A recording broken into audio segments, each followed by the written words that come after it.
Many national polls reveal the current president, Joe Biden, is losing to former President Donald Trump. Biden, most conspicuously, is losing among Black and Hispanic voters after needing them to win the White House in 2020. And as I mentioned before the commercial break, trying to shame those of us of color if we didn't vote for him, saying that maybe we're just not Black. Well, this is new. Biden with just 34% support among Hispanic voters. Trump has 39%. For Biden, that's an enormous decline from 2020 when he had 65% among that key voting bloc. He also has lost support among Black voters from 87% in 2020 down to 63% support now. But the White House says minority voters will be there when they need them. In 2020, the president was able to bring together the largest, most historic coalition that we've ever seen, that Democrats have ever seen. So obviously we want to continue that. What we've done for the Black community and the Latino community, Black community, when the president walked in, unemployment was at 9.2%. Now it's under 6%. That's because of Bidenomics. Wait, there's more. The president's support is also down among younger voters. He trails Trump among voters under the age of 35 by 4 points.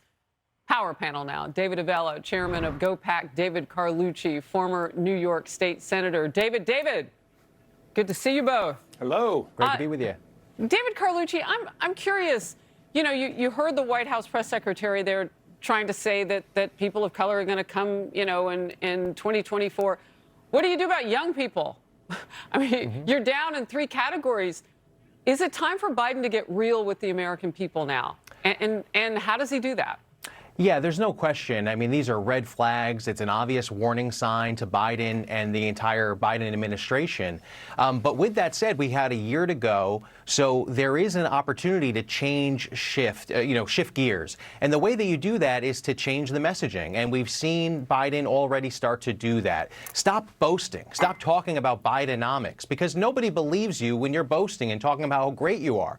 What you need to do is contrast and go issue by issue and talk about, okay, you might not be thrilled with the way things are now, but just wait till a Republican takes control and actually is able to implement some of the things that they do.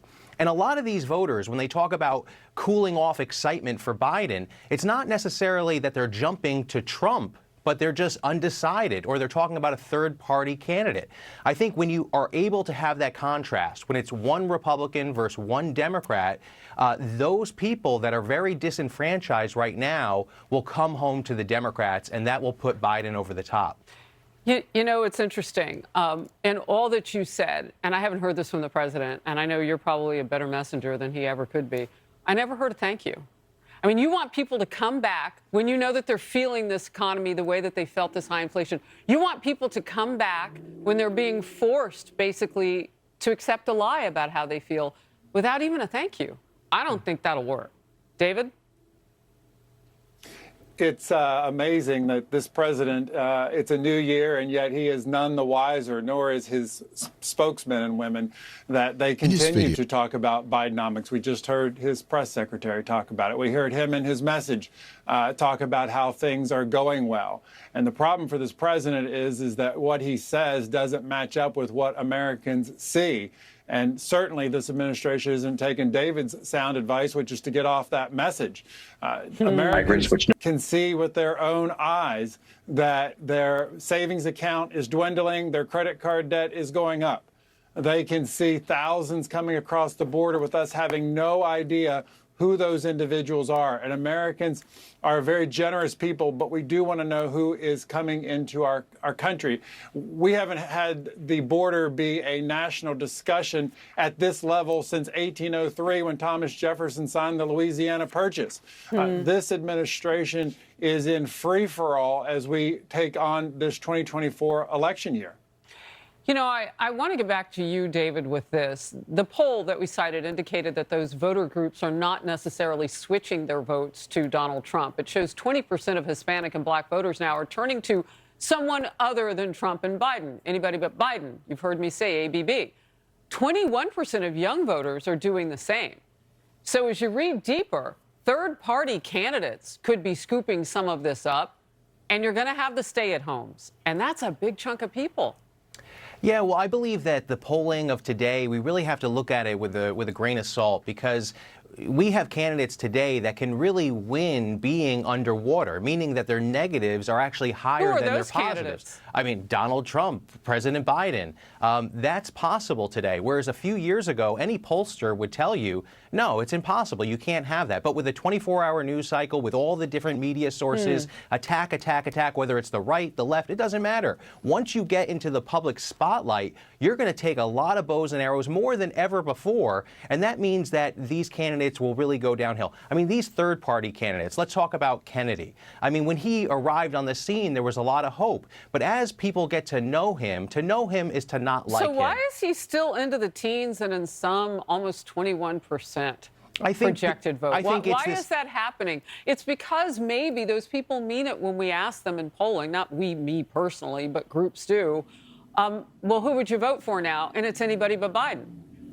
Anyone but Biden, anyone but Trump, and I think that's true on both sides. And but when they're forced with a candidate, I think when push comes to shove, we've always seen this. And historically, third-party candidates implode as they get closer to the election. When people know, hey, it's a choice between two candidates, and they don't want to throw their vote away. But there's only one candidate who's losing all the people that he needed last time to get across the finish line, and that is President Biden. He's losing people of color. And by the way, David Carlucci, you said, oh, you've got a year. And then you gave some great advice to your party. We'll see if they take it. You don't have a year. You have 308 days. You have 44 weeks. They're 52 in a year. You don't have a year. All right. Republican presidential candidates laser focused on Iowa January 15th with the first in the nation caucuses. According to averages from poll analysis, and the website is 538, former President Trump holds a wide lead there with 50%. Ron DeSantis and Nikki Haley are battling now for second place. David Avella, I come to you first. Your thoughts on this? Dive even deeper into that, Harris, and you see that now 80% of Republicans think Donald Trump is the best person to defeat Joe Biden, which has been the message you have heard from Nikki Haley and Ron DeSantis, a message that they've by and large given up on now that more Republicans believe Trump is the person who can best beat Biden. You add to that while 2/3 of Republicans believe they have a good understanding of President Trump's position, no other candidate is anywhere near 50%. The Republican voters don't have a deep knowledge of any candidate other than Donald Trump. And as we get closer, that's going to have a big impact. You know, before I go away from you, David Avella, I noticed something recently. Ron DeSantis, if it's not him, the people who support him say their second choice would be Donald Trump. Now, from what I've read, that's not the case with Nikki Haley. So that's an interesting combination of the two of them, basically atop the ticket right now, because he's still cooking about 2 points ahead of Nikki Haley, Ron DeSantis. What are your quick thoughts on that? We seen the same thing when Tim Scott got out. It's not that all the candidates go against Donald Trump. Donald Trump is going to get his share of supporters from candidates who drop out. And you underscored that with your point about Ron DeSantis. Trump will get some of those votes as it goes forward. Well, and what's interesting and what potentially could happen is what if DeSantis doesn't get out? And what if it's Trump who struggles? We don't know how it's going to go, but there are a lot of people between the two of them that like the two of them.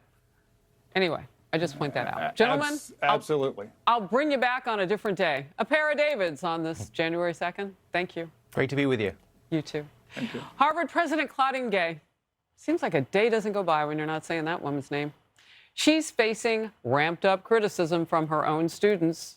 She's getting hit more again and again and again with a new round of plagiarism allegations. Apparently, she took a whole page out of a scholar's work, just swiped it. Plus, Biden's border crisis has reached drastic new heights. We've been talking about it this hour. We're going to go deeper. We're going down to the border. Republicans sounding off on the record-breaking numbers.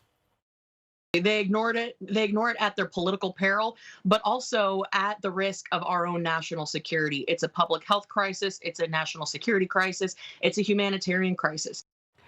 New Jersey is now seeing illegal immigrants dropped off by the busload. They're coming from New York City. They just ride the buses to the states around it. National Border Patrol Council Vice President John Ampherson, who you know I met at the border, is in focus next.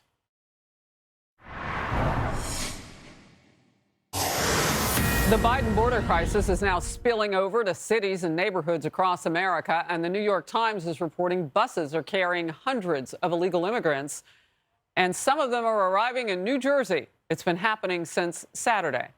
It appears to be a way to get around New York City Mayor Eric Adams' emergency order, which restricts the number of illegals who can arrive in New York City by bus. So they just take those buses to other places.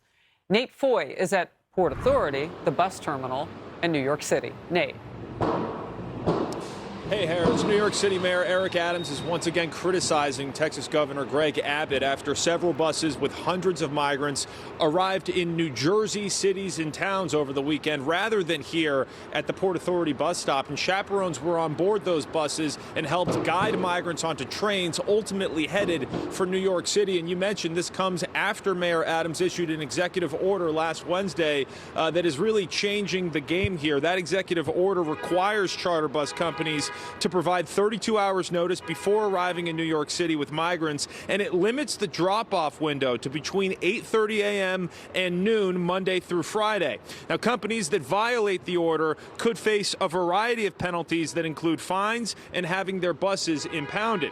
Today, Mayor Adams' office tells Fox News, quote, Texas Governor Greg Abbott continues to treat asylum seekers like political pawns and is instead now dropping families off in surrounding cities and states in the cold, dark of night with train tickets to travel to New York City. Now, speaking of Chicago, another city that is dealing with this, Mayor Adams actually mentioned Chicago later on in that statement. Mayor Brandon Johnson said over the weekend that a plane full of 350 migrants arrived at the Chicago Rockford Airport. That's about 85 miles outside the city. And still, sanctuary cities, Harris, received just a fraction of the migrants that are crossing our southern border illegally. In December alone, border officials processed over 300,000 migrants for the first time ever in 1 month. Republican Congresswoman Claudia Tenney predicts that will continue. Listen to this. It's literally an invasion. It's become so absurd, and the cartels are making so much money on this, and the Biden administration does nothing. So as long as you continue to provide money and safe haven, you're going to get more migrants, which is exactly what we're getting. Here in New York, Mayor Adams is beginning his media availability right now, so we'll see if we get any more information about the migrant crisis. We'll send it back to you, Harris. All right, great reporting as always, Nate Foy. Thank you. And as we reported earlier this hour, sources say there have been, and you heard Nate say it again, 302,000 illegal immigrants come into our country since December in 1 month. 1 month. Since October, 785. So you see the pickup there in 1 month. That's the total again. It's unbelievable what is happening. The fiscal year rounding out now with numbers that are crippling our resources at the border. John Ampherson, National Border Patrol Council Vice President, when you and I were together down there, we were looking at maybe 2,000 to 3,000 people coming across the border. It is, and we were in Eagle Pass together. It's so much worse in so many different places. And I don't know if you were watching when Senator Ron Johnson was on a short time ago from Wisconsin. His greatest concern is sleeper cells in this country from places that hate us, like Iran. I mean, just the mountain of things we're up against. That's right. With every year under the Biden presidency, they keep breaking new records. I mean, you look back at that Haitian migrant camp that we had in 2021. Everybody thought that's the worst you could possibly get. And over a 10-day stretch in Eagle Pass, we had 28,000 people crossing just one area. So it's I don't know where we even go from here. The Border Patrol has essentially been broken by the White House's policies. You know, I talk about those potential dangers that Senator Johnson of Wisconsin brought up. What worries you most? What keeps you up at night? It's the same thing that keeps up most agents, is we don't know who's getting away. You know, we were seeing maybe over FY 2023 on average about 1,500 gotaways that we knew about. And that's because we had footprints or we saw them on cameras. But now we're hearing something like 700 to 800 a day. And it's not lower because we're catching more people. It's lower because we don't even have agents to watch the cameras to count who's actually getting away. That's unbelievable. I want to look at this. It's the percentage of Americans, according to a brand new poll, John, who say the government should work on immigration this year has jumped by nearly 10 percentage points since last year. And when broken down by party, 55% of Republicans say the administration needs to do more to secure the border. 22% of Democrats feel that way. So the numbers are ticking up. That's great. I mean, we're finally seeing some interest, at least a bipartisan level. But unfortunately, I don't know that that's going to translate into anything of real effect. They want to throw money and resources at it, but if the resources don't result in agents getting back into the field, it's pointless. It just makes the assembly line a little bit faster and more efficient, and that does nothing to try to dissuade people from crossing the way they've been crossing. I want to do this real quickly. Customs and Border Protection sources are telling Fox News that some illegal immigrants from Guinea are using fraudulent passports to pose as unaccompanied minors when they cross illegally into the state of Arizona. An internal memo obtained by Fox News shows the warning for agents to be on the lookout for fake or altered passports. Okay, it's hard enough to vet people, and now you mix this in. Yeah, you're right. I mean, we've always had people over the years who have claimed that they were a minor when they were maybe in their late teens, early 20s, and they could maybe pass as a minor. That's really no different. But we don't normally see people show up with passports. And, the reporting on these passports has been that they're actual real passport books with just altered info, which makes it that much harder to detect. So, before we had to somebody would tell us they're a minor, we would have to try and guess, and maybe we could even go send them to a doctor's appointment to get examined. But that's not happening anymore with the numbers that we're dealing with. So who knows who's getting in that we aren't detecting? These are just from one country. I'm sure we know what's happening more. I worry about your morale and the people that you lead. A quick last word. Yeah, you're right. I mean, the agents at this point, they just want to get back to doing their job. And unfortunately, we just got through the holidays, and 3 days before Christmas, they're threatened with their leave being canceled because we're just overrun. And now they're stressed at work and stressed at home. It doesn't help. Yeah. I pray for all of you, and I'm grateful to you. John, thank you. New documents set to be unsealed as early as today in the Jeffrey Epstein case. They're expected to reveal the identities of more than 170 people tied to the late sex offender. Former President Bill Clinton's name is on that list, mentioned some 50 times, 50.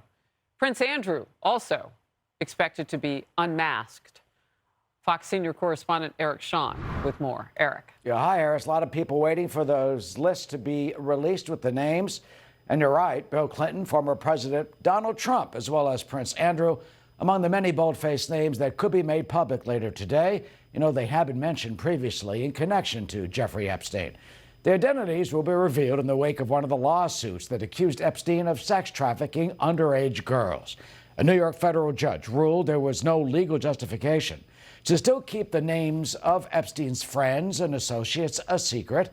Among them on those lists are apparent business associates, socialites, celebrities, Wall Street honchos, and other prominent people. ABC News reporting, former President Bill Clinton mentioned, as you said, dozens of times. Previously, he was named, they say, as John Doe number 36. But there's no indication in the sealed records that there is any evidence of illegal conduct by the former president. Here you see him shaking hands with Epstein and Ghislaine Maxwell back in 1993. The documents we're waiting for to be released are part of that settled lawsuit from one of Epstein's accusers, Virginia Giuffre. Ms. Giuffre said she was sex trafficked by Epstein and Ghislaine Maxwell, his close associate you see there, starting when she was 16 years old. She met Ghislaine when she worked as a spa attendant at Mar-a-Lago. Her lawsuit against Prince Andrew claims she was forced to have sex with him. He denied it, and they both settled out of court 2 years ago. Reports show old flight logs name Mr. Clinton as well as former President Trump before he took office, among many other passengers who were on Epstein's jets. We're waiting for the names to be released right now. No indication that they did anything wrong, though. Harris, back to you. Yeah, it's interesting on that. We'll have to see, because many of the minors' names won't be, none of them will be released. And if there were untoward things going on with minors, that would also protect the men specifically who are mentioned. So we'll see how the case plays out. Eric Shawn, great reporting. Thank you. A New Year's Day anti-Israel rally at New York's JFK Airport caused massive disruptions, a huge traffic day in America, as you know. The protesters forced police to block off a major roadway into the airport. It was ugly traffic. The New York Post front page, blockheads for Hamas. In Manhattan, an anti-Israel demonstrator reportedly set off a bright red smoke bomb at Macy's flagship store. They were trying to disrupt the New Year's Eve festivities in New York City and Boston. Raymond Arroyo, Fox News contributor. We should also probably call them anti-American, because it's one thing to protest, it's another thing to do some of the things that they're doing. It's interesting. You know, Harris, we're on the same track here. I mean, this is beyond protest. This is public endangerment. This is chaos and mayhem that they're sowing around celebrations and a celebratory period, Harris. They're choosing these spots deliberately. We saw it on the Thanksgiving Day parade. We saw it during the tree lighting at Rockefeller Center. Now around all of these travel sites, because they know people are in and out of New York City. I'm sorry. I'm so glad that the New York City police have stepped up. They've really tried to contain these protesters. But look, protest is about convincing people to your point of view. This reflects Hamas, whom they're really protesting on behalf of, which is chaos, disruption, mayhem. Forget from the river to the sea. I'm looking forward to from the river to the third degree. That's what we need to see here, Harris. Oh, wow. Interesting. Look, when they have to protect you from the protesters, that's really the fight there. That's not free speech when people feel unsafe by your movements. True. All right, let's move on. She's back in the news again. Harvard President Claudine Gay. Not a day goes by that we don't say that name. Well, now some of her own students are shouting it, saying it's time for her to go. The school's newspaper editorial board wrote this: dissent. For Harvard's sake, it's time to let Gay go. Gay was hit with another plagiarism claim just over the weekend, and that brings the reported total up to nearly 50.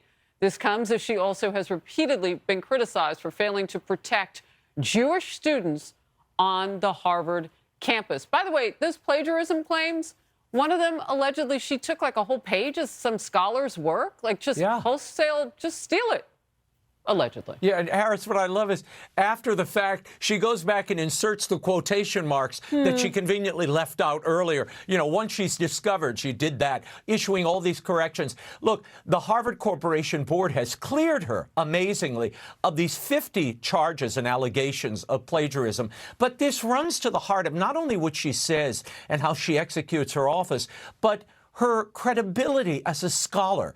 And I really think it's incumbent upon Harvard Corporation now.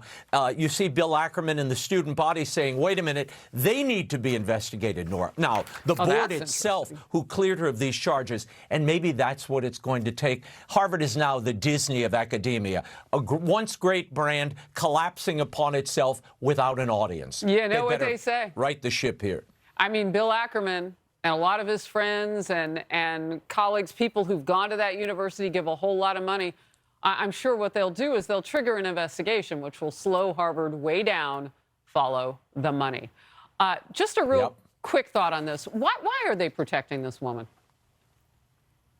Well, you know part of it, Harris. I mean, look, I think there's a piece of folks at Harvard, the mindset at Harvard, that enjoys this and wants to foment more of this anti-Semitism and anti-Americanism within the campus. That's certainly at play. The other is there's a racial component here. Removing a black woman from the presidency of Harvard looks very bad for them. Yeah, that's really sad because there are probably 50 standing behind her. I mean, it just can't always be about that one.